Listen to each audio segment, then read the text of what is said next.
Aloha mai kakou, and mahalo for joining us today on the Moana Nui podcast. We appreciate you as viewers of the live podcast, as well as those who catch later recordings, and of course, Papa Ola Lokahi, in whom we share partnership with for content connecting Hawaii to the diaspora. Today's show, we are in for a treat as we get to talk story with two Manawahine who were students of Dr. Trask. The late Haunani-Kay Trask, for those who may not know who she is, was a fierce advocate for the self-determination of Kanaka Maoli. She was a poet and educator, was part of the working group for the crafting of the United Nations Declaration on the Rights of Indigenous Peoples, a film director, and held many hats in the active resistance against colonial constructs. Upon her departure to the realm of the ancestors, she is remembered by those who love her and by those who hold on to her words, her ideas, and her legacy. Talking story with us today is Dr. Noelani Goodyear Ka'opua and Dr. Erin Kahunawai Wright. We are very excited to have these two join us today. Raised on the lands of Oahu, Noelani Goodyear Ka'opua is a Kanaka Maoli who works as a professor of Hawaiian and Indigenous politics at the University of Hawaiʻi Manoa. She believes in the power of Ea, the living, breathing, rising of her sovereign people, because she hears and feels it in their stories, or our stories. Noi was raised by the Ko'olau Mountains and Kaneohe Bay and strengthened by the currents of Kaiwi.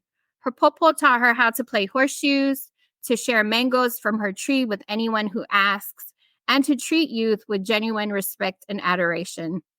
Noi tries to bring this kind of love to her writing, teaching, and leadership roles. Her commitment to Native Hawaiian education is evidenced in her dedication to public education and in her work as a board member of the Kamehameha Schools, Kane Hunamoku Voyaging Academy, and Ma'o Organic Farms. An author and editor, Noelani's books and articles address Hawaiian movements and Indigenous education. More information about her publications can be found at www.noegoodyear-Ka'opua.info. If you followed the events on Mauna Kea in 2019, Noi was one of 8 who protested on the Mauna Kea access road by tying themselves to a cattle grate. I say this to not only say Noi teaches Hawaiian politics, self-determination, and decolonialism, but that her words matches her actions. Mahalo Noi for joining us today. Aloha, mahalo nui for having us, Pauahi. Yes, of course. Erin Kahunawai Wright is Kanaka O'iwi Hawaiʻi, or Native Hawaiian, and a 5th-generation kama'aina of Kaluaopulena, Kalihi, Oahu. Raised on the lands of her mother's family and doing her best to raise the 6th generation on their kula'iwi. For nearly 20 years, Kahunawai was a student affairs scholar practitioner supporting Kanaka and other Indigenous folks to and through higher education before transitioning her current role as an associate professor of educational administration in the College of Education at the University of Hawaii at Manoa. The research she pursues connects her commitment to Ea, Hawaii, with the transformative potential of higher education for fellow Kanaka and Pacifica folks toward Kuleana Lahui, or Native Nation building. Some of Kahunawai's work includes Ka Ikena a Ka Hawaii towards a Kanaka O'iwi critical race theory. Welcome, Kahunawai, and mahalo for joining us as well. Mahalo, Pauahi. Together, both Noi and Kahunawai continue to collaborate on bringing content with works such as a special edition of Hulili, a multidisciplinary research on Native Hawaiian well-being, and a biography of Haunani-Kay Trask. Again, we express our gratitude for your presence today and virtually as we engage with the legacy of Dr. Haunani-Kay Trask. So let's get into the discussion for today. Before we move on, I just want to ask, is there anything that either of you want to add to your intros that maybe I didn't have a chance to say that you may want to highlight? No? Okay. No, thank you so much. All right. So let's revisit the life of Dr. Haunani-Kay Trask. So to start, this is either for either of you or both of you can answer any questions that we ask. Both of you can answer. It doesn't really matter. I sent the questions, so you should both be able to speak to any of these. We may not go in the order that the questions are presented to you. So just a heads up. But to start, what are 3 words that you would associate with Dr. Trask? And no explanation. 3 words for the audience to just hold on to. I was thinking fierce, brilliant, and generous. In addition, because I agree 100% with Noi's 3 words, I would say ku'e, kuleana, visionary. Amazing. Wow. Okay. So audience, hold on to those words. There are a good amount of Kanaka outside of Hawaii who love Haunani-Kay Trask. But what can be said about her to those who are not aware of her? And this question comes as a personal question because I did not know who Trask was until I was well in my 20s, right? So because I lived in the diaspora, I think it was like one of my professors who was like, oh, have you ever read Haunani-Kay Trask? And I was like, oh, no, I never heard of her. So then I read some of her works and continue to read her works to this day. So what would you want people to know about her who may not know her? Kahunawai, you want to go first? No, but I will. Please take turns. Sorry, the both of us, we're always like trying to give each other the first, the first chance. I guess for me, I would say for folks who don't really know much about her, her public persona, I think is contrasted with like more of her personal persona. I think because Noi and I knew her just as she's our kumu definitely, but just also as a person.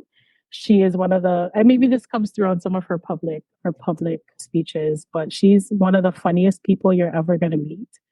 Her wit is so incredibly quick. And I think you can see that a little when she's answering back and forth with certain interviewers. But she's so funny and she's so kind, like Nora was saying, and generous with her time and her words and her encouragement. And I think that for me personally, that's an important part of her ano that I would love for people to know. In addition to all of the things that people see publicly, her fierceness, her dynamic sort of oratory, all of those other more robust, colorful attributes that people often associate with her. Yeah, so just to add, I think about the first time I became aware of who she was. Kahunawai and I were her students in Hawaiian studies in the early to mid 90s. But she was, at least in Hawaii, a very prominent figure in the Hawaiian movement from the 80s onward. And I think the media really loved featuring her because she was so dramatic. Part of her training as a dramatist when she was an actor, when she was younger. But she also comes from this family of amazing political orators. And so she was just the most amazing speaker. And she was really featured also in the media because she spoke so fearlessly about the harms that tourism and military and just like ignorant settlers in Hawaii were doing to Kanaka.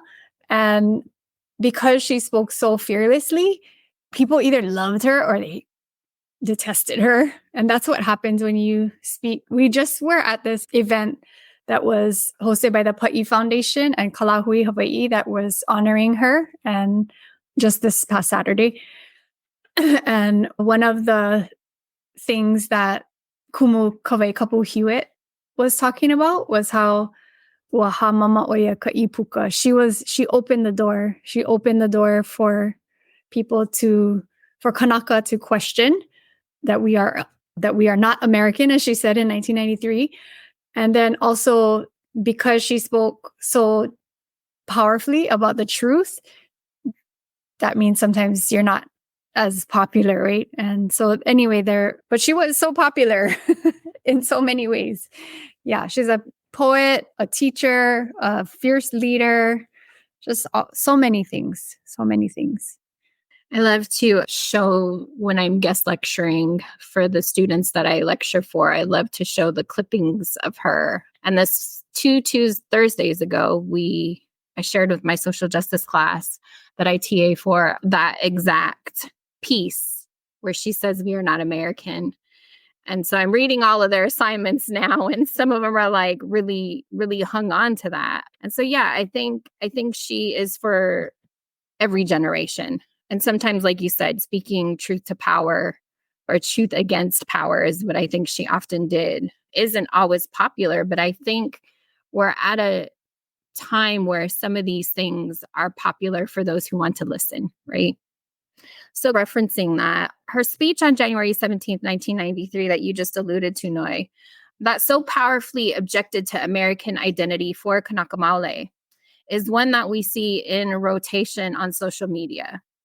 Did her idea ever waver from this notion? And if so, how? And if not, why do you think this is? Never wavered.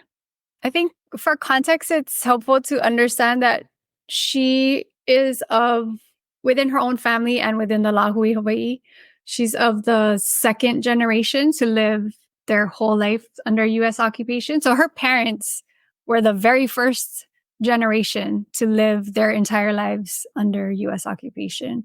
Her grandmother remembered when Lili'u was overthrown and passed that story down to her mom, and her mom passed that story down onto her.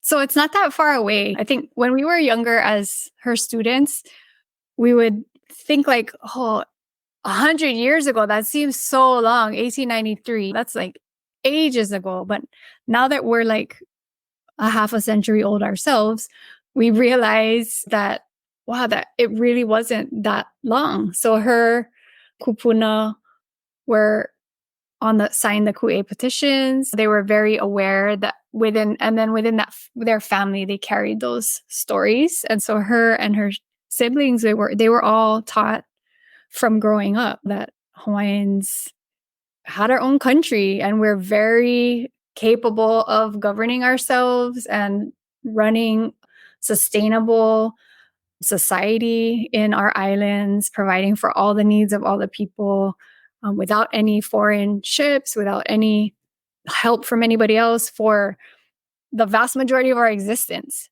And so she carried that very deeply. She never, ever wavered from that mana'o. How about, what are some of her foundational works that you would recommend? Oh, actually, let's go back. Let's go back before we go to this. For the people who do know who she is, if they've read her works, they may know this, that she actually went to college on the continent. So in some of her work, she speaks about her experiences in the diaspora. Can you speak to how the diaspora shaped her ideas and thoughts? Yeah. Kahunawai, you want to take that first, or you want? Nah, that was your part. So okay.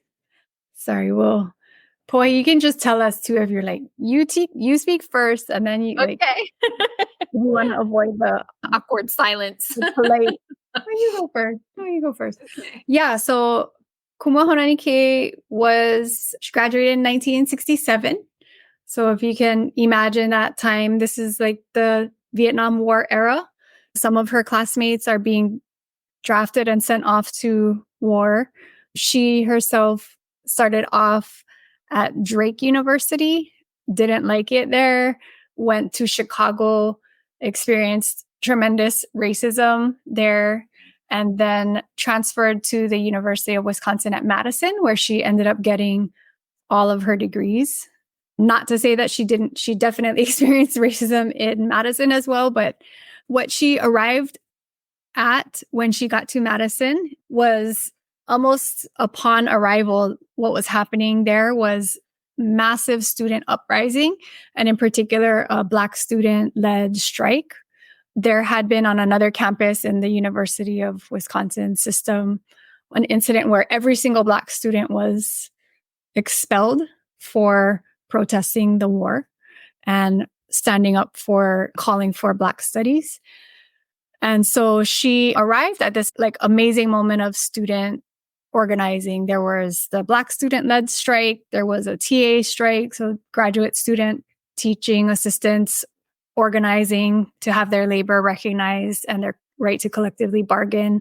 And then she became really involved, as well as supporting those movements and involved in anti-war protests. She became really involved in the radical feminist movement and was very pivotal in the efforts to create women's studies and feminist studies courses in the university's curriculum, particularly in her department, political science, but she worked with people across all departments. It was 10 years, roughly, that she was in Madison. So that was a significant and formative part of her life while she was away. Her sister, also Mililani Trask of Kalahui, Hawaii fame, was also away, but on the West Coast. And their exposure to these anti-imperialist, anti-racist movements were really formative in shaping them. And also for them seeing how, and for Kuma Haunani-Kay in particular, seeing how universities could be more than bastions of white supremacy and settler colonial power. Like, how could we capture some of that space and energy for a much broader swath of people? Kahunawai, did you want to add anything? No, I think Noi captured it perfectly. I think the only thing maybe that I wanted to emphasize is that her time at Madison really brought to the fore the use of the Black Power movement as just really inspirational and formational to her later political analysis. And so as students, we used to get those kinds of readings in her classes as well. So that, to me, that's an important thread through her work that lasted, I think, throughout her lifetime. So I feel like that's an important part too. Yeah, and I really can relate to these sentiments. And I think for many Kanaka in the diaspora, especially in the 80s, right? Like we were out here, but we weren't out here at the rates that we are now. My father joined the military at some point in the 80s. And I remember leaving, and pretty much my whole life grew up around the Black community or the African American community, right? And so this was the community that like really took me in. And so there's similarities between Hawaiian systems of families and like how Black families like relate to their children as well too. So yeah, it's a very interesting dynamic. I'm not going to say this is for all Kanaka in the diaspora, but I know that there are many in the diaspora who hang on to these other methods of what family looks like, right? And embraces those families, but also the movements, right? So like, for example, I grew up in Louisville, Kentucky, right, in 2020 at the height of Breonna Taylor. So understanding all of the stuff I had learned in my Pan-African Studies class or my African-American Studies classes through my undergrad programs, and really holding on to that identity. But knowing that at some point in my 20s, I was like, okay, wait, why do I know so much Black history, but then I don't even know my own history? Right. And so it was that importance of like knowing about the civil rights movement and knowing about the Black Panthers and so many other movements that were going on that were carrying with the Black Panthers, and being like, okay, wait, we were there too. Right. So yeah, it's very interesting to hear that she was connected in the same way to these kind of movements when she was in the diaspora. So this leads me to the question that I was going to ask next, and we'll ask Kahunawai to go first. So some of her works, she speaks about her experiences in the diaspora. Can you speak to how the diaspora shaped her ideas and thoughts? I think Noi, I both spoke a bit to this. I think being away for her, and she would tell us this as students too, where when you're away from, she would call Hawaii the colony, right? When you're away from the colony, the politics of colonization become a lot more, I think, in relief, right? You can see them more, they're highlighted more, as opposed to when you're living in the colony. It looks very different when you're living through the day-to-day of colonialism and occupation. So I feel like her being away provided her with a bit of distance so that she could look at Hawaii as this unit of analysis.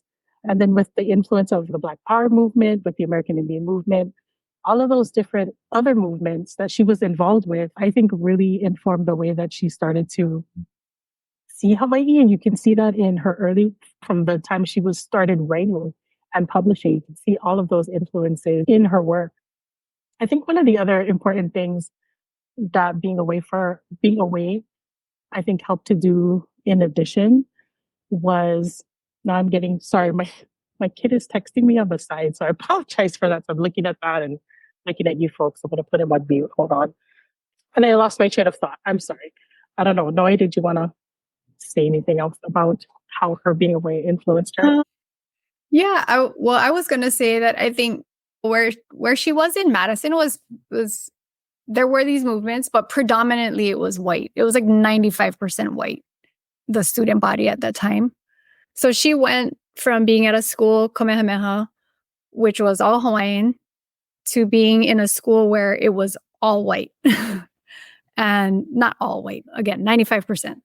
She was treated as an exotic. She's beautiful. If you've seen photos of her, that photo is from 1993. So when she's arrived in Madison in the 70s, she was just gorgeous. We looked at photos of her and some of her friends, and it'd be like all these people, and then her, bam, like she's just glowing. So she stood out. And when we went to go do interviews of folks there, the word that came up over and over again from her, and these are folks who are either her teachers or friends, was they called her exotic. And so I think on one hand, that really alerted her to the way that many people in the US see Hawaii and Hawaiians. So that was always an important part of her critique through her later work. Yeah, the way that Hawaii gets feminized and is exoticized. But I think the other thing that we heard from folks when we interviewed them about her life there was that she was never like a shrinking violet. She was never one who was shamed to speak up. And I think that actually comes from her family and her training before she got there. But she was ready to go toe to toe with professors, white male professors in her classes as a grad student. She was organizing alongside grad students and faculty when she was an upper division undergrad and later. And I think one of the things that this strengthened for her was that when she did come home and she was negotiating on behalf of the PKO with the US Navy officials, high-ranking officials, and doing like politics from the grassroots, but speaking to state folks. Like she just never was scared. And I think part of that was probably always in her personality, but I think being away and having to really fight for the space to speak and fight against being just like marginalized and pigeonholed as this like beautiful, exotic brown woman, it sharpened her blade even more. Yeah, that was something when you were talking about that, I forgot about how everyone we interviewed, that was the first thing they would say was like, she was stunning, she was exotic. And then they would be, and then we would be wowed by how smart she was. And I know that kind of threw me off a little bit. And I can imagine, again, like Noy was saying, right in the sea of whiteness, there's this beautiful woman who also has this immense brilliance coming to the fore, and you're just like blown away. Even her doctoral advisor, her dissertation advisor said the same thing, is like she stood out in class because she was so beautiful and brilliant. I guess. Yeah. That's amazing. That idea of exotic now, I don't think holds a crab in a barrel, basically, meaning like it's such a not good word and can also be seen as like racist, exotic, right? Again, like some of these sentiments from research that I've done as well as my experiences, the same thing, right? Being called exotic, and how what that kind of does to Kanaka and the diaspora who hear these kind of subjectifications of like what people think about us, right? So, yeah. okay. Well, go ahead. I was just going to add too, I think that also definitely impacted her relationship with feminism. You can see that changing from the time she was at Madison to the time she came home, where her views on feminism just really shifted, given her, I think, positionality. And I think, I don't remember who said it. Maybe you said it on the Saturday event I had referenced. Folks were saying she was talking about intersectionalism before a lot of folks were talking about intersectionality. So I think that's one of the things being away did for her as well, is to show that even more. Yeah. And so thinking about, so that for those of you who may not know what the Saturday event was, there was an event that was in honor of Haunani-Kay Trask. And there was some poetry readings that had happened there. And correct me if I'm wrong, just some words of affirmations and explanations of who she was. Is that correct? Mm-hmm. Yeah. Yeah. And so go ahead, Noi. You can speak to that. I was going to say, and many of us were her former students, revoicing or giving voice to her poetry.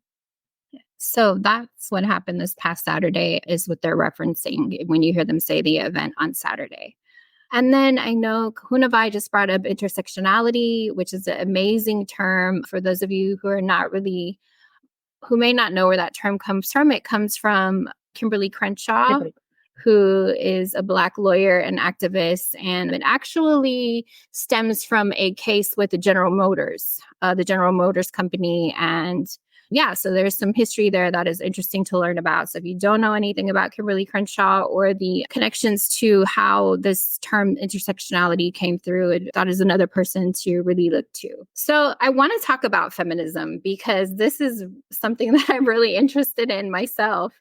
Dr. Trask wrote Eros and Power, the promise of feminist theory, and then would later go on to write about how she does not subscribe to this idea fully anymore. And so Kahunawai just alluded to this. What was her relationship with feminism and the ways this framework changed for her throughout her career and throughout her? Kahunawai, do you want to start? And then we'll go with Noi. I would say, I don't know if I can elaborate more on that, other than to say that I feel because when she was away and she was exposed to all these different scholars, and not that she didn't have a sense of what being a wahine meant, and a Hawaiian wahine, I think it just became, again, like when I was saying, more sharpened through her experiences and through her exposure to the civil rights movement, to the feminist movement, and to being surrounded by white feminists at Madison, frankly. She fought very hard to establish women's studies there. She supported a faculty member who was a feminist who didn't get tenure and promotion. And so I feel like, again, her lived experience was influenced by that. I'm going to do the yikes thing and toss it to Noi, because she was tasked with reading and analyzing Eros and Power for her part of the biography. Yeah, like Kahunawai said, she was really influenced in those years of grad school by radical feminists who were talking about how different aspects of one's identity came together: class, race, gender. But as I mentioned before, like a lot of the folks who were part of that feminist organizing in Madison were white feminists. Not to say that there weren't women of color feminists, but the people were predominantly organizing with the particular group that was trying to move women's studies forward were predominantly white. So she experienced some rub and tension already there. And with her book, I think one of the things that she criticizes is a lot of the kind of criticism that was coming out with the early feminist theory was like how the gender divisions of labor, like women are supposed to do this in the home and men are supposed to be out in the public world. I think it gave her a language to talk about patriarchy in ways that she always knew and saw in her own family, in her own Hawaii, in her own life. But as theory does, it gives us new language to talk about those things. So she just experienced that in such an embodied way there. And then also when she got home, right, she was involved with Hawaiian movement organizing in Hawaii around Kaho'olawe. And so one of the first pieces that she publishes after coming home is this article that she calls The Double Colonization of Hawaiian Women. And she talks about her view as a Native Hawaiian feminist, where she's also critiquing how patriarchy operates within our own movements and how that was limiting for women who were not fitting neatly into the acceptable categories for women and even in leadership. So it was a struggle and a fight to get her and other women into to leadership positions, which she and others did. But then she also began organizing with feminists on the U8 campus too. Again, at that time, campus feminists, mostly white. And there was this sense that you had to choose. You have to choose between your people and what we stand for thing. And so she always chose her people first, which isn't to say, though, that she ever gave up an analysis of gender or how colonialism's occupation, militarization, all those things operate through gender hierarchies and gender violence. She was always very, very attuned to that. She was very much a pragmatic person as far as like her organizing. She wanted to not ever be stuck in, okay, I'm going to use the language that's like of cachet in academy at a particular moment. She wanted to make sure that what she was doing was legible, understandable to, and effective with her people.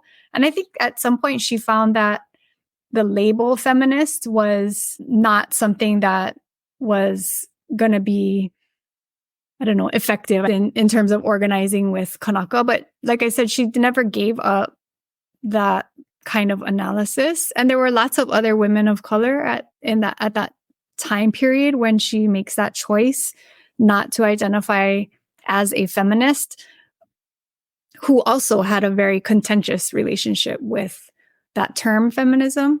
Doesn't mean that they didn't agree with critiques of patriarchy or with the absolute necessity of empowering women and disrupting a gender binary and all those things. But it was a different kind of time than it is now, where like indigenous feminisms is a much more widespread kind of, there's more of a community there. I think at that time she didn't really have a community of Hawaiian feminists to be able to identify in that way. Yeah, I agree with what you're saying about indigenous feminism. My first year, I took an indigenous feminism course with one of my supervisors right now, and she says to me, "I should have threw some Trask in there." And I was like, "Oh yeah."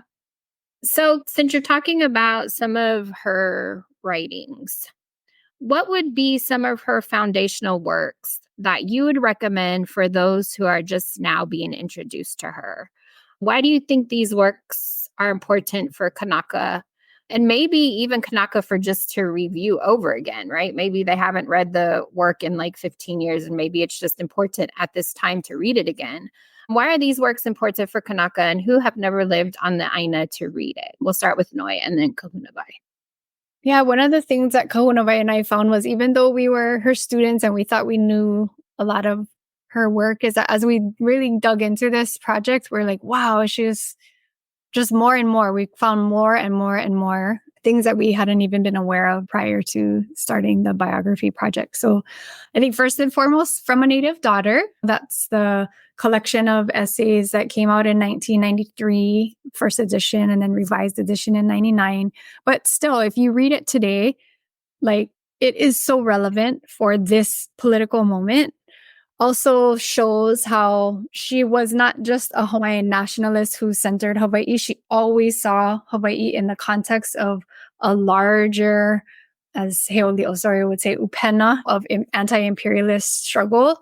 So that book actually starts off after the introduction with Pacific Islands, like our place in the Pacific. And she was very clear about situating us within our context of Moana Nui, not just thinking of Hawaii in relation to the US, but in that larger family who are connected culturally and also connected through our political struggles against foreign, particularly European and American powers that sought to take our lands and subdue us. So that book, I think, is super important. And it's also really accessible. Her voice comes through so strongly in that book.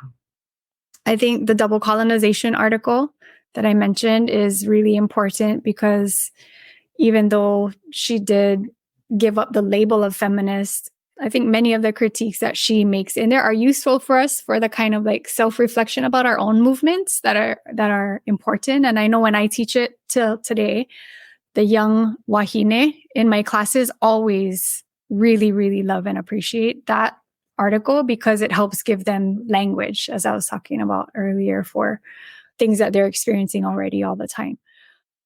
And then her poetry is, if you enjoy poetry, she has 2 books of poetry that just give you a different sense of other sides of her, both that like really fierce political side and also all the love that is the foundation of why she's as fierce. I think that's everything that I would recommend definitely for the starter. I think as the part of the team that likes to read reports, I would say if folks are up for it, I would have them read the Native Hawaiian Study Commission final report that she wrote.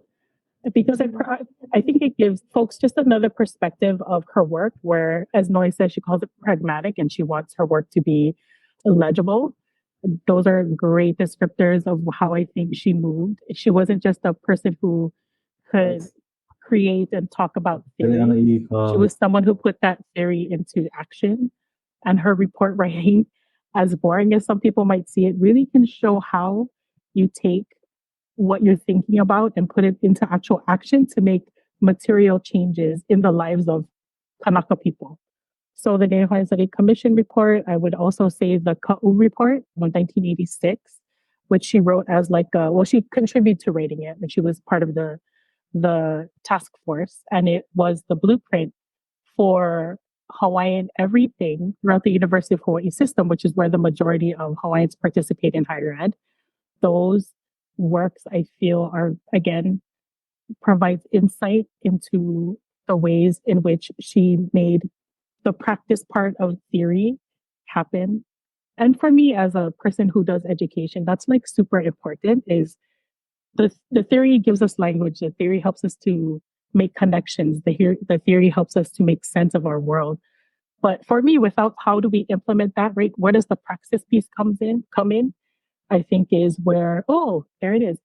I think that's where it's also very important, right? That's what to me makes her an outstanding scholar and leader, is because she didn't just, it's like Noi, she did like how you introduced her. She doesn't just talk about things.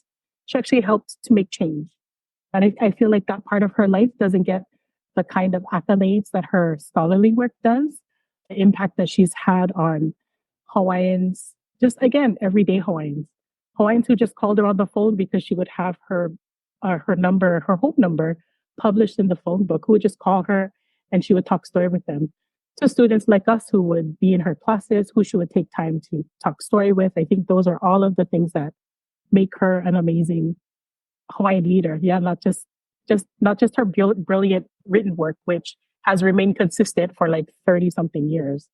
And again, like what Nora was saying, right, is relevant after all this time. Like, I think that was one of the, I don't know why it was so surprising, but Noi and I, we would reread all of her work and just text each other or call each other and be like, how is this still relevant? Or like, I missed this thing that she wrote. And it just describes to a T what is happening with our people right now. And she wrote this in before the 90s even, and her work from the 1980s. And I think one other body of, it's not really her, well, it is her writing and it is in her writing, but it's the transcriptions of her speeches. So she has, like, for example, I was reading on a trip recently, her Ho'oku'oko'a speech from like 1985. And just reading that was so many gems. And Namako Ka'aina, and we want to give them props because they've helped us so much. Joan Manders helped us so much with getting these transcripts, allowing us to watch her videos. But you can order the transcripts from them and you can read all of the speeches that they have on file. So 93 from Ho'oku'oko'a, like all of those different speeches that she has, I think is another really great way to get to know Haunani-Kay in a different way. Yeah, just to add one more thing to that, if you're more of a visual, like to watch videos and us reading, the system, both through the Hamilton Library, it's like if you Google UA Voyager, it has a number of the First Friday episodes. So the other thing, this is, of course, before the internet, right? Before we all had smartphones. She led for many years. They called it First Friday, the unauthorized news. It was like a regular show where they would do news and analysis that wasn't covered by the mainstream media.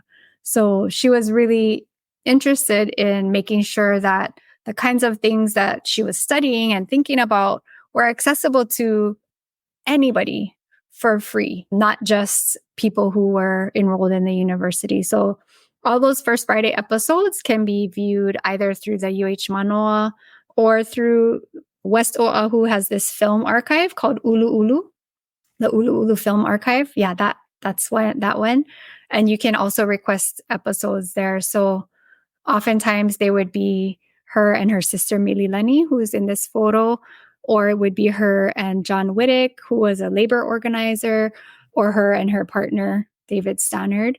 And from those, you get a sense of just the breadth of her knowledge. So there would be episodes where she's talking about a very specific kind of like thing that the city council was doing that was going to impact lands or community folks in Hawaii. And in the same episode, she would be talking about an issue like Palestine or something going on in some seemingly far place in the world that she understood and helped people to see was all connected in some way. Amazing. Mahalo for that. So I'm going to ask a couple of personal questions to you all in your relationship with Dr. Trask. Thinking about everything that you all had just spoke about in her readings, I think it's important to just reiterate what you all were saying. Dr. Trask has written about tourism, about militarization, about the academy, right? As Noi said, you can find all this stuff From a Native Daughter. So if you're not familiar with that work, that is a pivotal point you can start with. And if you are familiar with that, then like Kahunawai said, there's other readings that perhaps we weren't aware of. I did not know anything about that. Ka'u of 1986. I'm excited to read that. But yeah, mahalo for sharing those works with us. So first, I'm going to give you, before I ask you, how has Dr. Trask impacted both of you? Do you remember the first time you met Dr. Trask and what were your thoughts and feelings? And we'll start with Kahuna. So by the time I got to the university in the fall of 1991, she had been very prominent in the news media. So I grew up knowing who she was. And so I had that kind of an impression of her, like, wow, she's just like so fierce. Honestly, it made me super uncomfortable because I have not been faced with a Hawaiian anybody, not just a woman, just a Hawaiian being so forceful and so just brilliant like that. It was a little intimidating, but the first time I met her in person was at Campus Center, and I think it was 1992. She and Kumulili Kalakama and Nehiva had done a small forum on building the Hawaiian Studies building because it was a controversy. The University of Hawaii was thinking of not building it anymore, right? So they were fighting very hard to keep the momentum going towards the building, to getting it built. And I sat, literally I had bought lunch and I saw them speaking. I was like, oh, let me listen to what's going on. And so I just sat on the stairs at Campus Center and listened to what they were talking about, ate my lunch. And then after they were so compelling, especially Haunani-Kay. And I just went down like a dum-dum head and I was like, hey, I would like to get involved because I love Hawaiian things and I'm a Hawaiian person. So what can I do to help? And they were so kind and gracious. And from what in the media, people would, like I said, I was intimidated, but after seeing them speak, I was like, they're looking for help. And so I went to just talk story with them and they really just pulled me in. And it was like, thank you for wanting to help and come to this meeting. And so it was a bunch of other students who also felt compelled to get involved in this movement. And that was the first time that I met her. And I just thought, holy moly, so amazing. The first time she called my name, I was like, oh my God, she knows my name. It was like meeting a rock star, but better. It was like meeting a rock star. Like Kahunawai, I knew of her from the media before I actually met her. And so I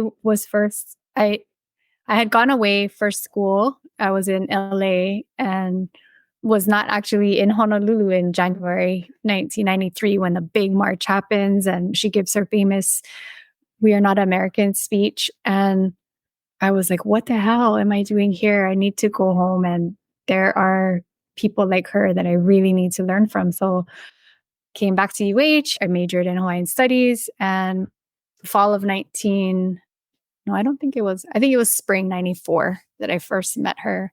But I remember going into the class where her class was scheduled for, and it was packed at that time. Everybody wanted to get into her class. So it was standing room only. And there's lots of noise. People are talking. And then she walks in, the door to the front of the classroom opens in, and she walks in, and I'm like, oh, she's way shorter than I thought she was going to be. I thought she was going to be like this because her personality was so huge. She was like 5'2". But just the presence filled the room, and a hush just fell over the entire room. And it was like that every time. Every time she walked in, she just held that space in such a way. And I remember many of her students have this story about how we get your first exam back, and in red at the top, it's "Please see me." And I was so intimidated by her, even after having sat in her classes for several weeks and taking the exam and everything. I didn't go see her because I was like, no way. That's just way too scary. And then the next exam came, and again, "Please see me," underline.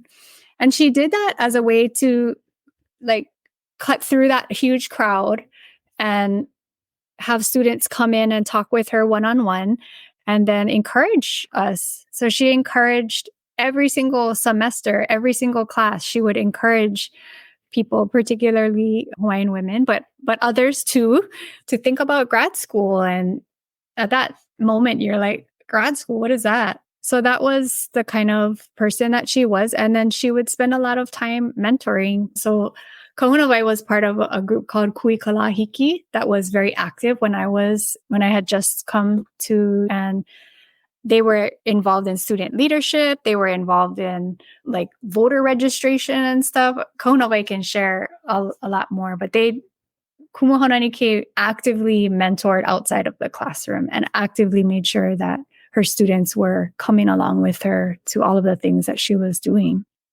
Did you want to elaborate a little bit, Kahunawai, on what Noi just was talking about? No, well, I guess a little. I think the See Me story is something that a handful of folks just thought, when we shared that story, I was like, oh my goodness, I wonder how many other people. And we end up finding so many other students, especially Wahine, like Noi was saying. Although I think only Kavika Tengana is the only man I knew who got that. Every other person has been Wahine. So to me, that and I think we all feel the same way, right? You get that from Haunani-Kay Trask, and everybody's like, hell no. Initially, I thought I had failed the exam, and so I thought I had to go in, and I was like, I think, oh no. Yeah, her class was really the class that taught me to read everything and read well, because she also was great at pointing out people. I didn't think she knew who I was, so I would often hide behind one of my classmates and friend Shane Pale. And we were all together, and I would hide. And I remember when I went to see her after the See Me, I'm like, no, I just waited until it was see me again. Or, I better see, because I don't want to make her mad either. When I went to see her, it was the same thing where she's like, oh no, I know who you are. Because I was like, you know my name? She's like, yeah, you're the one hiding in the back. She's like, I know you have more to say in my class, and that's why I call on you, because I know that you've read. I'm like, oh, thanks. But she was one of the, I think, best storytellers. She could really, again, hold an audience because she was so dramatic. It was like going to a show twice a week. It was and then she would leave you hanging, right? So when you come back to the next class, it was okay, we're going to pick up the show. She was an amazing, amazing kumu, just like an amazing kumu. And again, even when it came to her students, and I shouldn't say even when, because she really prioritized students when she was there, even with all of the different things that she was doing, right? Building a building, building a program, mentoring her junior faculty, creating positions for folks to be hired in the Center for Hawaiian Studies, providing leadership for Kalahu Hawaii, all these different things that she was involved in. She still made all of this time for students. So for example, when she had encouraged me to apply for graduate school, she walked me through what graduate school even was, because I had first generation college student, I had no idea what I was doing. She walked me through graduate school. She said she would write letters of recommendation for me for school as well as for scholarships. I mean, she was that kind of mentor, like very, very hands-on. That's amazing. In my mind, I want to be like, you guys are so lucky. That is, We are. yeah, We are We are. lucky. so amazing. So this question, do you think that there were times where she felt she was being taught by her students or by those she mentored?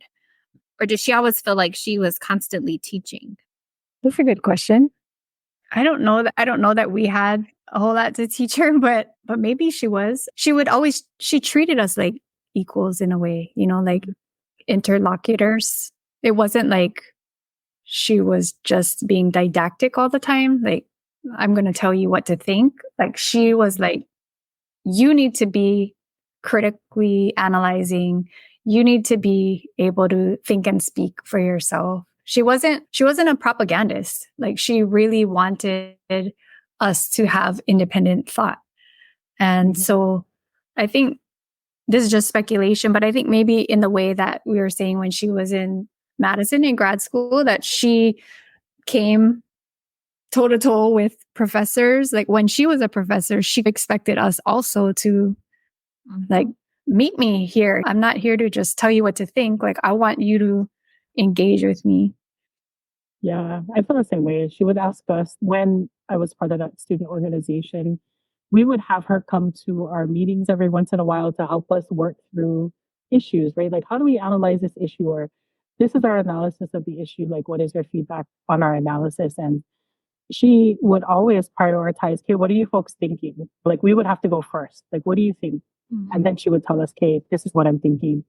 So yeah, like I said, I don't know if we had a lot to teach her, but I think in some of the maybe when the more student focused issues, when it came to like some of the student government things that came up, or even some of the ways that we were participating in broader Hawaii movements, I think I don't know if she learned from it, but I feel like she admired like the work that we decided to get involved with. She would have us over for dinner all the time to just like, in her way, like mahalo us. She would always say that she was so thankful to have just like students being involved and being interested and committing time and energy to being involved in not just things on campus, but things in our broader community that made her very, very happy. So I feel like I want to say that we provided her, I'm sure we stressed her out, but I want to say that we also provided her with some joy that she could share her wisdom with us, and joy that like we did make, I know for our little group, like we did make her laugh all the time. It was a bunch of just like funny things that people would say and just do. And she would find just humor in being with students. And again, I think from the number of times that she would have us over, I'm sure David, her partner, maybe not so much enjoy it. Although he was always a very gracious host. I think the times that she would invite us, like she invited us over all the time just to hang out and have dinner. And just talk story, talk politics, but also talk pop culture. I think that's one of the other things that Noe and I loved about her is she knew a lot about, well, not a lot, but she knew a lot of some pop culture things that she enjoyed. Sometimes she didn't know the name of things, but she'd be like, oh yeah, I like that. So she was also a fun person to just be around with. Yeah. She loved Sudden Rush. Rush. Yeah. Yeah. That was her favorite meal. Her Um, favorite. Yeah. So good. I'm glad that you touched on joy and peace. In your words, what do you think were some of Trask's proudest moments where she found joy and peace? I think I would really say her students. When she saw us achieving, when she saw us graduating, she would always celebrate us or celebrate with us. I think some of the examples is like she loved a place called Kaimana. I don't even know what the real name of the place. Oh, Hauchilanai. Hello. And she would take us there to celebrate just different milestones that we've all reached. Like for me, graduating with my PhD, she took me there for dinner. She would I was part of so many celebrations that she had for other students. I remember we went to Sam Choi's fancy fine dining place when a friend of ours, Lehua Kinilao, graduated from law school. And I remember her just sitting there smiling at me and Lehua, and we're like eating our food. Like, what is she? She looks so creepy. But she just like with all of her earnestness just said like, I just am so proud of you. so proud of you for both of you for like going to grad school and finishing and just doing all these wonderful things. And that really Saturday night's event, as all of us went up and did our little ho'okupu for her, like that's what I felt like. She was just probably just smiling from ear to ear with her glass of champagne, French champagne, right? There's no other kind of champagne. Like just smiling and like being so proud of all of us for our achievements, but also for just like not so much about her. Like she really, like people think, I think some of the perception is that like, oh, she's so about herself, but she really wasn't. She was one of the most generous people ever. So I think she would just be celebrating us and that she had a part in helping us achieve whatever it is that we wanted to achieve. But just seeing everybody on Saturday, like all of her former students, and everybody's so amazing. Oh my goodness. I was just, weren't you blown away? And I was like, oh my God. Yeah, totally blown away. Yeah. Yeah, I totally agree that she, especially that part that you were just saying, Kahunawai, about how she wasn't, like, she didn't seek the limelight for the limelight.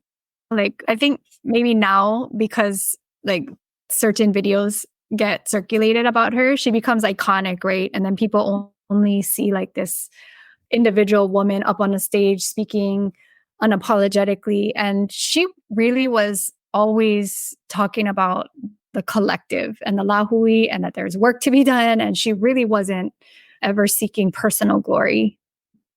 She would always talk about, we were sharing at this reminiscences on Saturday, like how even in classes, she would talk about her siblings and how one of her siblings was an immersion school teacher. One of her siblings or two of her siblings were attorneys. Two of her siblings were fisher folks, Lawai'a. And she would talk about how everybody has a place, like all the members of our lahui have a place, and that each person doesn't have to do everything. You just got to do your thing well, carry your kuleana, contribute to the collective, to the whole. And that's what the lahui is. It's a nation of people of diverse strengths who are concerned about uplifting others in the lahui. And so she was totally like that. And we experienced it most from the position of her students. She didn't like being, in fact, I remember we had an event where we were like honoring her after her retirement, not her retirement party, but remember that one kahunawai that was in downtown, like Chinatown? Yeah. Yeah. Yeah. Yeah. She just didn't want to be honored like as an individual. She wanted the focus to be back on the analysis, the work to be done, the collective. So seeing our people in movement gave her a lot of joy. Joy. Yeah. I was just going to add, sorry, like one of the things that I think came out of that was like, it's a joke, but not a joke. She would always say, right, no kalahui. So that became one of the things that we always said every time we had to do something that just also was like just hard or just, oh, we didn't want to do it, we're tired.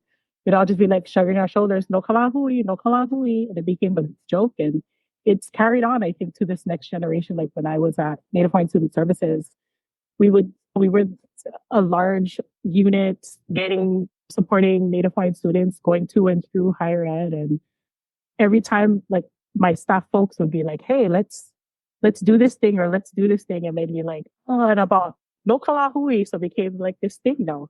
Every time I do this, no kalahui, and that's from Haunani-Kay Trask. No kalahui.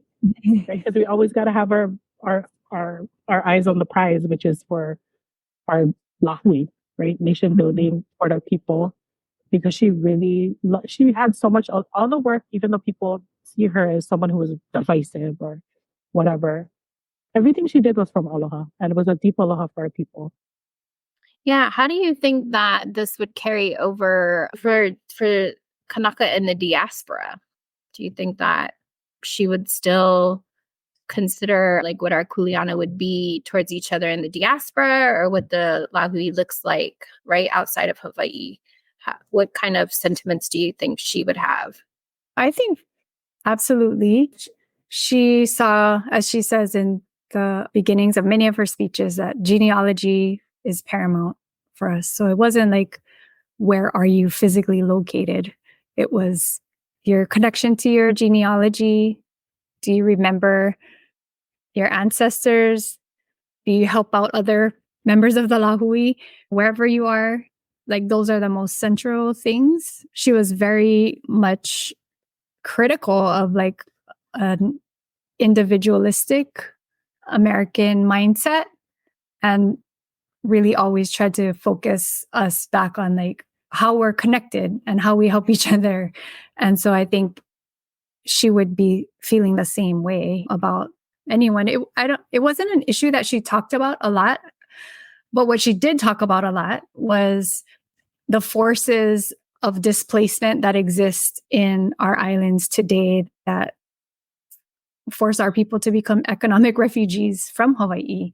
And she was fiercely critical of the kinds of touristic development, the kinds of foreign speculative investment, all the things that make it next to impossible for Kanaka to survive in Hawaii or make it really difficult. So she would always focus on those structural forces and critiquing those structural forces. And I never, ever experienced her like criticizing Kanaka for the thing like not being Hawaiian enough. Like she would never like be like, oh, if you're not speaking our language, if you're not practicing this or that thing. What she would criticize you for and call you out for is if you were to sell out your people for personal gain. She would definitely criticize and call you out by name publicly, particularly people in positions of institutional power. But she would always, like I said, in reference to her siblings, like talk about how we got to have diverse strengths. Totally agree. I think if anything, she actually, I know from having been away for graduate school, Noi too, when we hosted her, she loved meeting Hawaiians. It didn't matter where or where we were or where they were from. She just loved being around Hawaiians, and she loved meeting Hawaiians, and Hawaiians loved meeting her. We had her at UCLA. I remember, and I was like, oh, not too many people are going to show up. So we're going to have like a small, like open the coffee shop. And you would have thought like Bell Hooks was coming to talk. There were like 300 people waiting, including the lead singer from Rage Against the Machine, who I didn't know that was him. And so we had to move we had to move it to another venue because there's so many folks, and there were so many Hawaiians that came from all over the place to see her. And she was almost in tears, just like receiving lei and receiving beautiful words. And to me, that is really the essence of who she was. She just loved our lahui so much that she really did dedicate every single, it seemed, moment of her life. The more Noah and I dig, the more we find, which is why I'm like, should we stop digging? Because it just doesn't stop. For a person who, it just seemed like she was doing everything and giving every minute of her life towards our lahui. Like, I think that's one of the things maybe that people should understand too, is really everything she did was for our people and for our collective betterment. Not just for her person, not for her gain at all. Because she could have been a very famous and popular and well-known scholar just in and of herself, right? She didn't have to do any of the practice things that, for me, makes her an exceptional leader. But she didn't. She took the criticism. She took all of the hatred that people threw at her because she really tried to protect a lot of other folks. So, yeah. So when I hear those critiques of her, like, oh, she was about herself, I'm like, there's no way she was about herself. There's no way. With all of the things that she had to deal with as an individual Hawaiian, there's no way. Yeah, thank you for all of your sentiments. Now, I do have a question. Do you put on your students' papers, come see me in the office?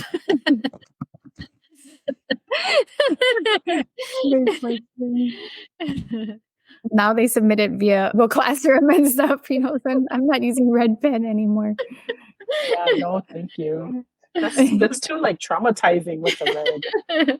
Yeah, no, but I feel like for me, I mentor like she did, right? Like if students show interest and they want to do more, I definitely take time. I don't know, is an excellent mentor too. Like I think we both take time, and we've definitely learned lessons from how she treated us, right? Like she never let us pay for things. She, again, was generous with her time. And both of us being like working moms, time is our most precious resource. So thinking of all the time that she spent with us really makes me appreciate her more. Yeah. Okay, well, we're going to wrap this up. I'm going to ask one more question. What are your final thoughts about Dr. Trask that you want to end with that you have not had a chance to mention yet? Sorry, I wasn't prepared for that one. That's okay. There's so much it's hard to narrow in, Yeah, it's hard narrow it down. to just one thing, right? Because there's so many contributions that she made. Okay, well, now he's thinking, and I think I have one. And again, this is aside from like all of the awesome scholarship that she's contributed. I think for folks to realize the impact she made on the trajectory for Hawaiians and higher education. So many of us are her daughters and have gone on to do all of these things to further impact the way that other Hawaiians can participate in education. I feel like Nori is a great example too with starting Hala Moana. To me, that's a direct outcome of having been mentored by someone like Haunani-Kay, mentored by Haunani-Kay. For me, Native Hawaiian Student Services is something that came from mentoring from Haunani-Kay. And without those kinds of supports in our community where we're actively changing educational structures, for example, I don't think that our world would look like it, for Hawaiians especially. I don't think our world would look like how it is now, where we're really making, I feel like, strides, even while under occupation. We're still doing a lot of things to help our people live in this world and to succeed in this world so that they can make change for Allah Hui too. That's, I think for me, that's really important for folks to know. Mahalo. I think the things that I would want to make sure to highlight that we learn from her is that she reminded us always that it's about land, that our struggle for sovereignty, our struggle to maintain ourselves as a people who are undergoing a long-term illegal occupation of our nation and our lands, that it absolutely is about land. So I think she would, from that 1993 speech, right around that time, right, there's the apology resolution that Congress passes and President Bill Clinton signs that says the Hawaiian people never relinquished our sovereignty or our national lands.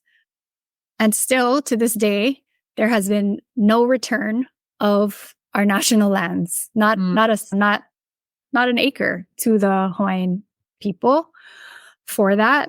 And so I think she would want us to remember that we not just focus on honoring her, but what was she fighting for? She was fighting for the return of our land and sovereignty. And so that fight is not over. It's a multi-generational fight that we're going to have to keep pressing for. And she would want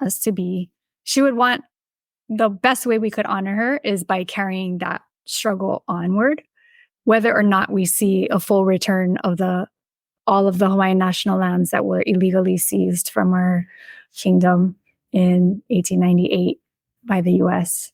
Yeah, so I think that's one thing. And then I think the other thing is there's a speech that she gave in 1982, I believe, at the same bandstand, but it was a speech for the Protect Ho'olawe Ohana who had gathered there, and they were remembering the deaths of George Helm and Kimo Mitchell, and it was a more solemn, I think, kind of occasion. And that speech is on YouTube if people want to look for it. But in that speech, she talks about how we are the alternative, that there was a vision for Hawaii at that time that was all about development of luxury resorts and homes for settlers. And she reminded us that we are the alternative to that. And we are the alternative, meaning that we, in the connection to our Ike Kupuna, the restoration of our sustainable agricultural systems for producing food, for all the abundant life that our kupuna had, like we still are that. Whether we're in Hawaii or we're in California or Vegas or wherever we are, like we still carry that in us. And we have to be the alternative, not only for Hawaii, right? But we also know that the entire world needs alternatives to the dominant system that is creating climate crisis, that is deepening injustices. We can be the alternative that we need, that all people need, if we live in that richness of who our kupuna were and who we continue to be because of them. Mahalo nui for sharing Dr. Trask with us. And just bringing her life to the diaspora and for those who are watching on island. Very appreciative for your time and your stories that you shared with us, and for just bringing space to why she is such a Manawahine to like remember during this month, right? But we can't let you guys go without giving you accolades of following in the footsteps of your mentor.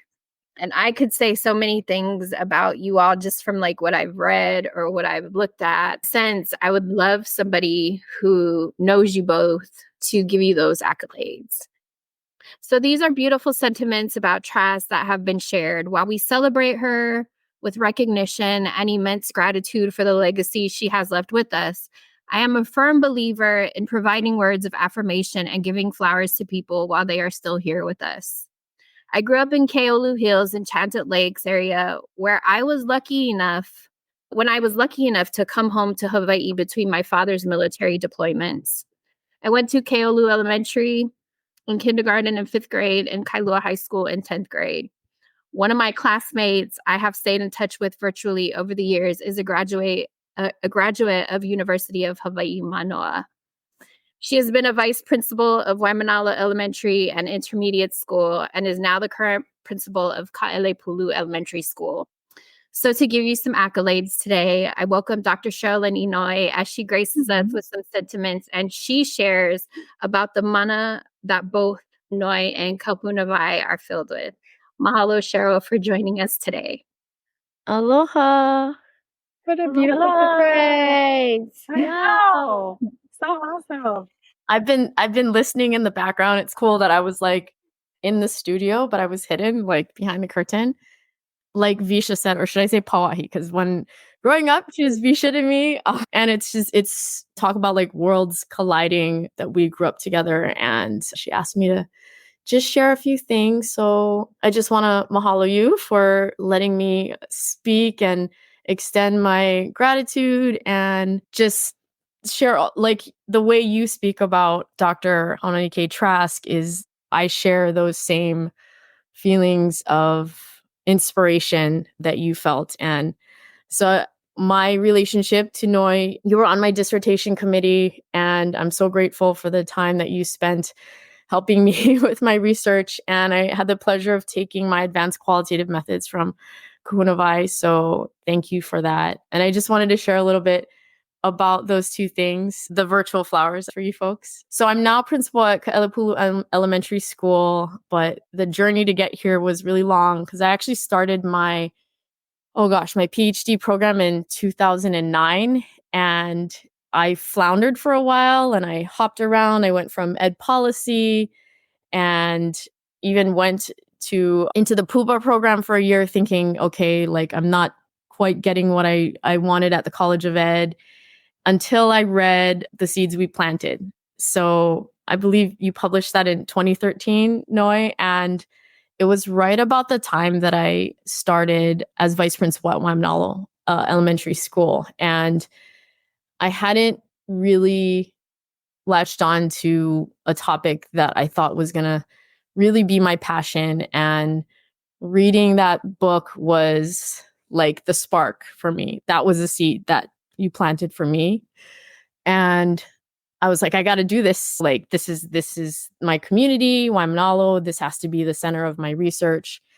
And I still remember like cold emailing you, I think. And like, you met me at Starbucks and like had no idea who I was. And I was like, will you be on my committee? And you said yes. And that was amazing. And I just thought you were olu, I think would be the word I would use to describe how you allowed me to learn and challenged me and gave me permission as a non-Hawaiian to write about Hawaiian history and guided me through that process. And I am so grateful for that.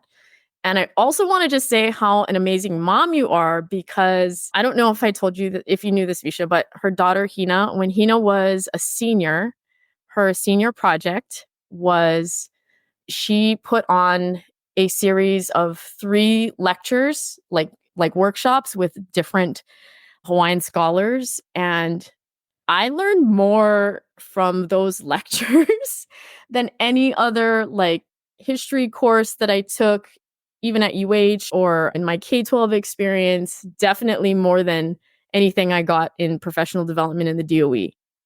And just the fact that a high school senior, her mom as that incredible mentor, modeling that for her. And she was so courageous and professional in setting that up. And I learned so much from that. And I really feel like it enhanced my research. I still think about a lot of the people that she connected us with and how it just expanded my understanding of Hawaiian history from that lens, and how important that is in K-12 education, especially at a DOE public school. So yeah. So thank you for planting the seed for me. I feel like I learned so much from you, and I still use so much of that every day. Mahalo, Sherilyn. And I definitely will share that with Hina. She'll be so stoked to hear that too. Yeah. And Kahunawai, so I wanted to say, like, I actually dove back and I was like, gosh, I just remember feeling very challenged in your class. Like your ologies matrix. I don't know if you still do this, but I remember, like, I still feel like I don't understand. But my biggest takeaway from your class is that you really forced me to think. And I just appreciate that so much, right? That as an educator, as a teacher, as a mentor, how you challenge your students to really think deeply and force us to ask the tough questions and have those difficult conversations, and that you're not afraid to like have those conversations in the class amongst the students, and how sometimes it's not comfortable and we have to be put into that uncomfortable space as settlers. And I think that really shaped me too, in being in this space now where I'm okay. Like I can acknowledge that. And I feel like that's the foundation on how I can be a supporter and an advocate, and bringing other settlers along with me to know what is my role in the bigger picture and how do I support all of my students, right? Especially my students who are marginalized, right? My Native Hawaiian students and other marginalized communities. And I think when I took your class, it was critical race theory that really emerged for me from your class. And that is what I wrote my proposal not long after taking your class. And that totally changed the direction of my methodology. And so I'm so grateful. And I think the last time I actually saw Kahunawai was at Mauna Kea in August 2019. And I just like, it's just cool that was where I saw you, and knowing that Noi was there too. So it was very special. And yeah, I just want to say, I love you both. I appreciate you. I'm so grateful. And you make such a difference. So thank you. Mahalo. Mahalo, mahalo. Mahalo, everyone, for being here. And this to Sherilyn as well. Yeah, yes, I was Visha growing up, because most people in the States don't say Pauahi. They don't even try. So luckily in Canada, everybody can actually say Pauahi, and they actually try. So that's a good thing. I think what I would say to you is I've known you since 5th grade in different parts of our life, right? And one thing that I have always appreciated about you is that regardless of where I was, anytime I came home, especially when we were younger, it was pivotal for me to go see my friend Sherilyn down the street from Auntie Nay's house.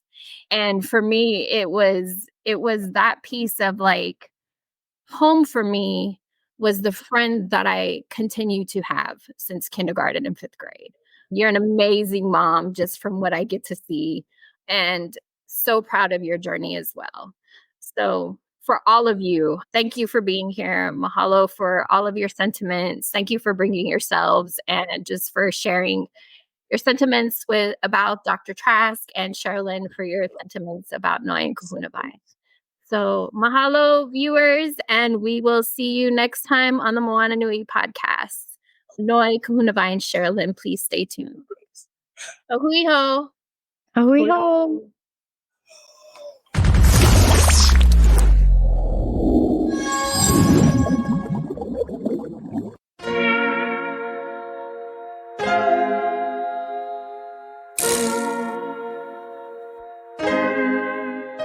So many stories left to tell, even if we have to ourselves. Can't keep history on the shelf. If we won't tell it, we will. If this the land of the free, it was a freedom then. When they annexed Hawaii and called it cedar lands, without any type of payment and no signing off. Called themselves the Republic in 1894. 1.2 million acres overtaken from the Native Hawaiians. When they resisted, the West retaliated in violence and erasure. The Hawaiian language is banned as part of colonialism's plan to expand, yeah.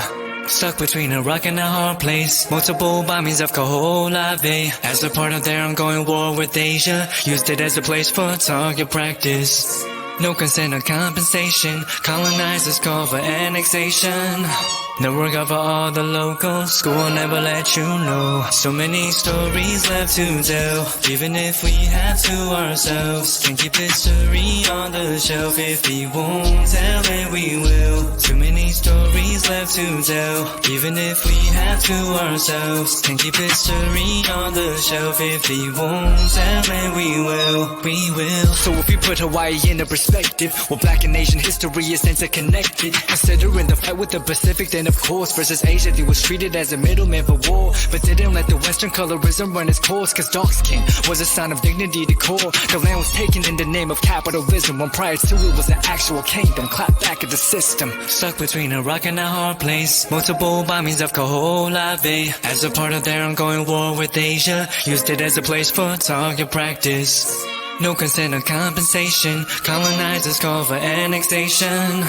The work of all the locals. School will never let you know. So many stories left to tell, even if we have to ourselves. Can't keep history on the shelf. If we won't tell it, we will. Too many stories left to tell, even if we have to ourselves. Can't keep history on the shelf. If we won't tell it, we will. So many stories left to tell, even if we have to ourselves. Can't keep history on the shelf. If we won't tell it, we will. Too many stories left to tell, even if we have to ourselves. Can't keep history on the shelf. If we won't tell it, we will. We will.